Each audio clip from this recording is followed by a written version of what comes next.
Amen. But ngiyacela sifuna amabhayibheli ethu nokuNkulunkulu chapter 14 starting to read from verse 3.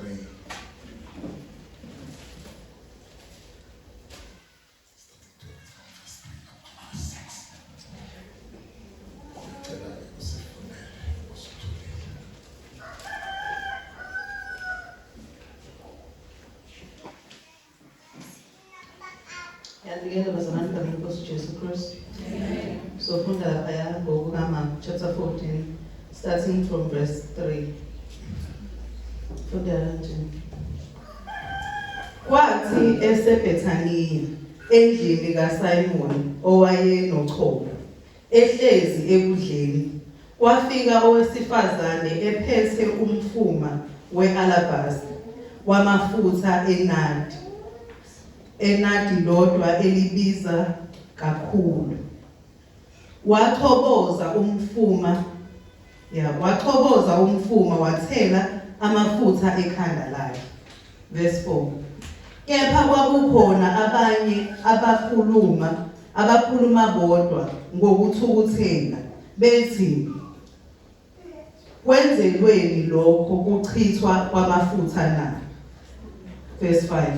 Ngokuba lawo mafutha ethengiswe ngawo denari abangaphezu kwama300 kwaphiwa abampofu. Bamthukuthelela kakhulu. Verse 6. Kepha uJesu wathi, myekeni, nimhluphelani na? Usebenzile umsebenzi omuhle kini. Lord, thank you. We give you the praise. Silakhuleni phelele isicebo lakho ngalo. Senzele umusa ey'mpilweni zethu. Inkosi ephakemeyo, uyinkosi edusekayo. Namanje kuseni sikholwa izwi lakho uNkulunkulu wethu that we are about to give. Senzele umusa nezwi lakho ngoKristu inkosi. Amen. Amen. Namhlanje ngisebenzelana, I just wanna talk kafushane ngento ye-worship. Amen. Amen. Worship, it's not a lonely tool. Hallelujah. Amen. To worship God according to that prayer. The name into the worship is Shugana Kusakube Kasara. Amen. And it's marked again worship with him. Won't about to qualify to worship. Won't about to qualify to worship.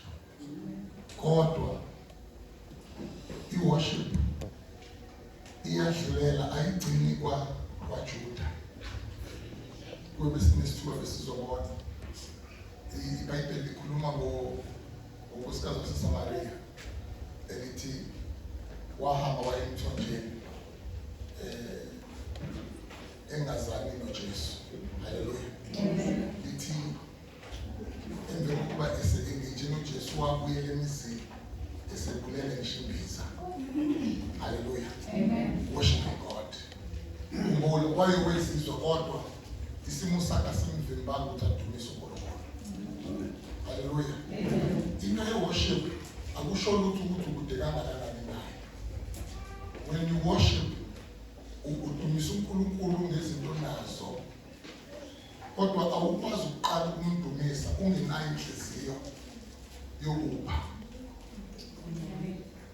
Into ye-worship iqala ngokupha. Hallelujah. Into nje ye-worship iqala ngokupha. Labo besifazane ababili besifunde mayelana ngimkhuthayo ikhona into abayenza kuJesu.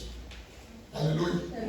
Lesimfunda ukuthi iBhayibheli wangena endlini engamenywanga. Wafike wavula ibhodlela lomfuma wamafutha.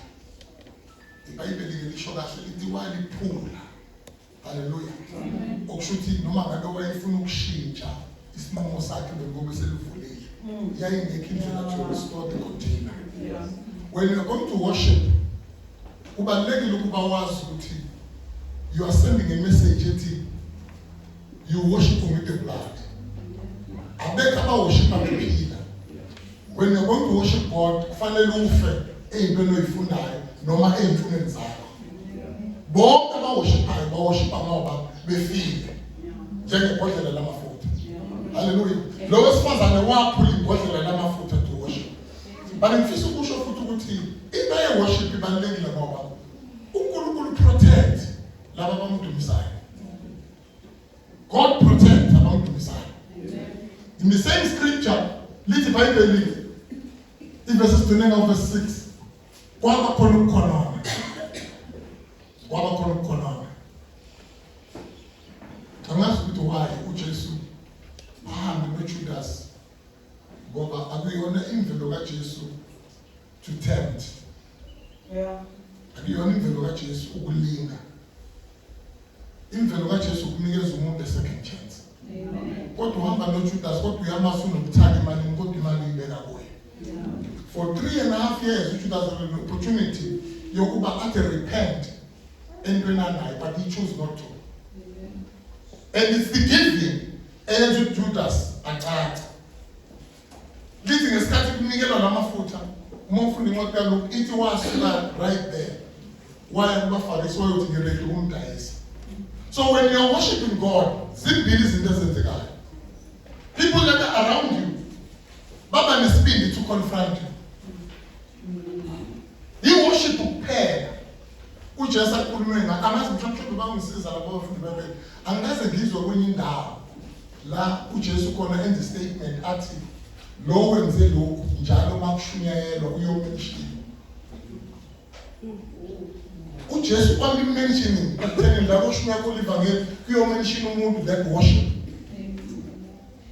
Akakhulumi lutho ngomuntu osandazayo. Ukhuluma ngomuntu who worship. Ngoba worship is not a song. I-worship umhlaba la kufanele ufike khona. Hallelujah. Sizwe ngeBhayibheli ukuthi when you are worshiping him, lithi iBhayibheli you are preparing a seat. Lithi iBhayibheli uyahlala endumisweni yabantwana bakhe. In other words, when you worship ekhaya lakho you are preparing a seat. And izulu, it's not a location. Indawo ahlala kuyo. Once you worship, uyafika uJesu. Yes, mayifika akaphendula imithandazo ethandaziwe. Once you worship, he make the place perfect. Mayisefikile nje endumisweni, wenza indawo ibe ngcwele. Hayi ngoba kunema-prayer item aniwawo. Bonke abamdumisayo uhlangabezana nabo nezidingo zabo ebebengazi ukuthi bayidinga. Hallelujah. We just want to encourage you this morning. Come and worship God. He will address things in your life. He will address things in your family through worship. And then, lithi iBhayibheli umfundi incwadi kaLuke ithi wabuye wahlala noLazaro wayekadefile. The only thing they invited Jesus is because we family kaLazaro, there was somebody who was ready to worship. There are things that are not going to happen in your life until you make a decision to worship. Until you're ready to worship. Iyahluphana into ye-worship ngoba ifuna wena ufe. You can't worship mawuphila. And you can't worship mawuphila. Ngishilo last week ngathi any problem enkulu ngathi umuntu oworshipayo umuntu okholwayo. Envuselelweni kwabo ukhishwa envelope. Umuntu athatha envelope engasebenzi. Trusting God that he would make a way ngemvelope. Yengavali imvuselele engabunyanga noma yedwa noma ababili zabo. Azothi bengenamali. But I trusted God and worship God. Kwafona umuntu wathi uzongipha imali eshimali engiyiphilethi angengekho. Abalalela lo testimony kusuke kuyilabo abuthelezi abasuke bethatha envelope bahlanganisa amavesi. Sinabo namanje. Sinabo namanje athatha envelope uyifithe enazona zonke envelope zamabashela ahlukeneyo. Hayi ukuthi wenzani each and every time he goes ubona into yokumarka amavesi. This is a capacity to invite God. When you take an envelope, you are inviting God still inside. Don't use this capacity. Sikhuluma last week ngonkosikazi elithi iBhayibheli waphuma wathi abafana bakhe abawetsheleke izitsha. He was increasing the capacity. Amafutha enawo emancane ayebukeke emancane. Kodwa once you've got containers amafutha angene. Awukwazi ukwanda and you didn't increase the capacity. Hallelujah. Amen. And uyohlala kwi-level ohleli kuyo until you made a decision to increase the capacity. Njalo uma u-increase the capacity ubukeka ungacalculate kubantu aba-around you abahamba ngenyama. Ngiyacabanga nje amakhosikazi akhe nalo nkosikazi ayithi unqona namhlanje ufuna izitsha ubehlupha izolo befuna ushukela. Ngoba ijolo utshelela phela into ngisho nje kuthiwa akwakufika abatshelekisi. Kwangekufika abatshelekisi kanti abatsheleki. Kwakufika abatshelekisi ngoba vele umuntu utshela utshwele yabo ufuna usawuthi namhlanje sasifuna amafutha. Yabo sasifuna rice, sasifuna ukudla. But they were excited ukuthi ufuna izitsha engenalutho. Bathi kungcono bona simnike uThaphawayo. But they didn't know that lezo zitsha it was increasing the capacity. Increasing capacity. But the Bible livalide inqaba leyavesi ithi ubuyela kumuntu wakho. Ugcineni nokuletha umnikelo wokubonga. What you came uNkulunkulu uqhamuke kwahlangabezana nesidingo sakho. Lot of times ufuna ukusizwa you've not given him umnikelo zothi uNkulunkulu ngimbonile endleleni yami. Hallelujah. Lithi ngabe lo nkosikazi wathatha amafutha esegcwele endlini. Yazi washiya egcwele endlini. Njengoba uhlelo kushiya indlu yakho ngesonto. Awusaphumela ngesonto uyayiclean. Andida ustory. Usukhohlana kuyeke by prayer item. Hallelujah. Washa amanzi manje. Ufuna washa amanzi. Yabo, ngoba ihamba kuthezi stands. Stands. But ufuna ukuyiwasha kahle ngesonto uyemdlalweni. But at the one stage, it was a prayer item. It was not existing. Kodwa ngoba isikhona isizathu sokungayi kumnikazi. Ungavumi izinto ezinikwe uNkulunkulu sibe isizathu sokungakwazi ukuyokhonza yena. Hallelujah. Lithi iBhayibheli washiya amafutha endlini wavala. Wahamba waya kumuntu kaNkulunkulu wayothi amafutha asekhona. Amafutha asekhona. Ukhulumile nawe uThezile uthi hamba wadayisa.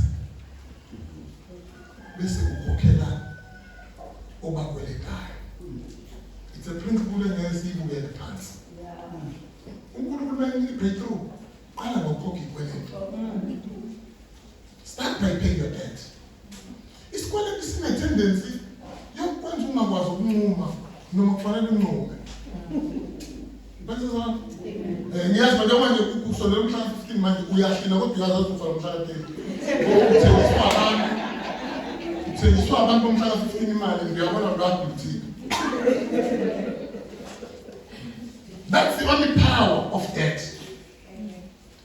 Ngiyazi mina ungazi kahle mina ready futhi ujahile wena ukushutha ukuthi sewulaphi emhlabeni. Yabo ujahile ukushutha ukuthi sewudla into oyithandayo okade wayilangazelela. But let your feeling is not going to take away the debt. You rather pay the debt now. Hallelujah. Yeah, you rather pay the debt now ngoba uNkulunkulu ufuna ukwenzela into enkulu kodwa uzoba njani isikweletu. Ungcono usale udle okusele kunokuthi ube nesikweletu nje. Hallelujah. Isikweletu angazi isikweletu singumoya. Isikweletu singumoya. Isikweletu siyakwazi ukuqeda injabulo kumuntu. Uyazi umuntu omkweleta isibebe okweleta uyisidula komkweletayo. Yes. Kuphela injabulo umuntu okweletayo eviwa ama-status akho. Ubonakala wa-delete.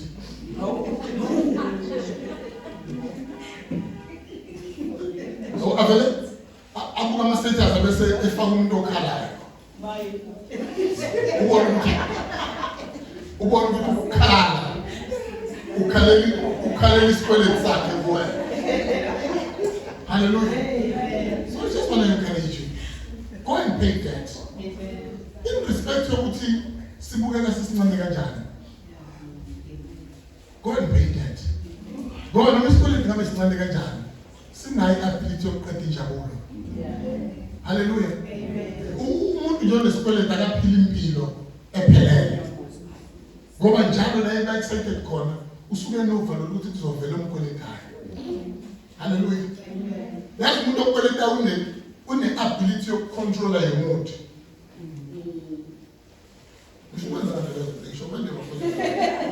Umuntu omkweletayo une-ability to control yomuntu. Ukwazi ukuvela uhappy. Bathi abantu suthola ucingo oluthi khona ogulayo kanti sekuthiwa kwavela umuntu omkweletayo.